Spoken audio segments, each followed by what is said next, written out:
We are now going to discuss the elevator pitch project that you have due for this semester. This is not due right away, although I am going to post this video fairly early in the semester.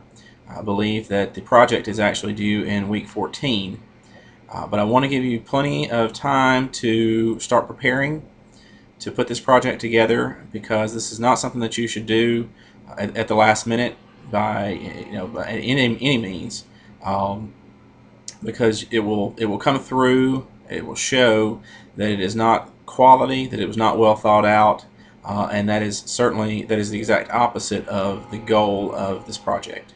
Okay, so certainly take a look at the syllabus and the instructions for this project. But I wanted to point out to you that I have created a separate link in Blackboard specifically for the elevator pitch that you are to be doing. I've uploaded a few videos there, some examples and some guidelines from some experts. The examples are from elevator pitch competition winners at I believe it's the University of Dayton in Ohio, the winners from 2011 and 2012. And one thing that I noticed whenever I was looking at those videos, and apparently they were given some very good instructions on how to produce these talks, and they had to do it live. But certainly I'm sure that they practiced it over and over and over. You'll get the opportunity to video yourself, and if you don't like it, you can redo it. But a few things that I noticed in each of these videos is that they provided, number one, when you view these videos, look for these things: statistics that support their product or service, what it does. Second, how are you different from your competitors, and possibly even naming your competitors to let your audience know that you are aware of who you're going up against. Third, briefly, and in all caps, briefly explain how your product works. Remember that the total time that you have is from 30 to 45 seconds. The videos of the two business plan competition elevator pitch winners, their videos or their speeches were approximately 1 minute each. You have less time than that, so you can't even take as much time as what they did. Again, the idea is to imagine yourself on an elevator, as the name implies, elevator pitch competition. Imagine yourself on an elevator. An elevator ride generally is not a full minute, okay?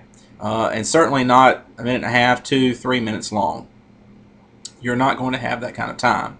If it is, that means it's a very tall building, and that means there's going to be dozens of people on the elevator. Okay, obviously that's not the goal of this project. That's not reality. The goal of this project is to help you to hone a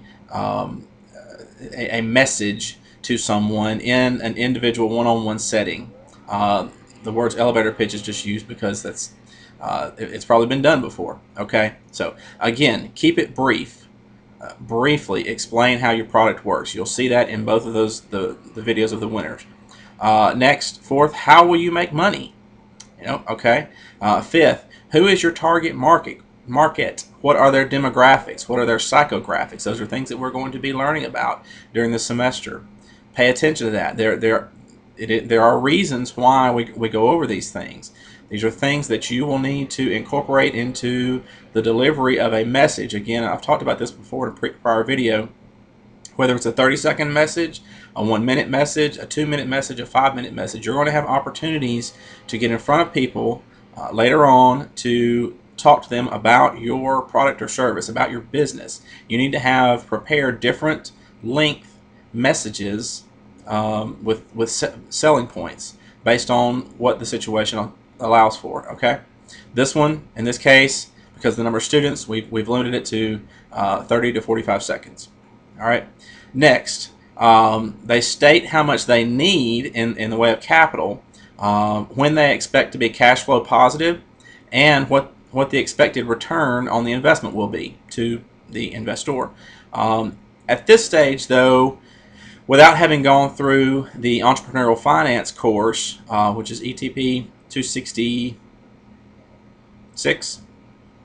you will not likely know this information yet. You may very well know it, but it's not likely.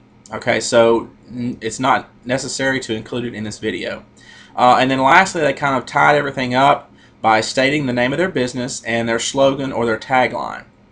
And one thing I noticed in one video more than the other was that the speaker moved around a lot, used a lot of hand signals, moving their hands, not signals, but moving their hands a lot. Okay, I would prefer that you not move around a lot during your video. Hopefully, you'll be sitting or standing. It's perfectly fine if you sit like I'm doing here today, and do your video. If you want to stand and do it, that's fine. The problem is if you have a mounted camera, you may get out of the picture, and so it may make it difficult for me or others to observe you and what you're doing, and it kind of causes someone to lose a little bit of focus. So certainly, consider sitting down when you deliver this. All right. Let's see. But that was one thing that I noticed that they, at least one of them, did quite a bit, and it can be distracting to the person that's receiving that message on the other end of it. Okay. I think that's it with regards to instructions. If you have questions, certainly let me know. Again, I am posting this very early on with the expectation that you will get on this early on. Later in the semester, you will be getting after your marketing plan very in depth, and I don't want this to be something that takes away from your marketing plan. So go ahead and be working on this all along, and be writing scripts, be practicing in the mirror, and again, pay attention to the things that we're learning throughout the semester, and figure out how you can incorporate those into the delivery of your elevator pitch. Okay.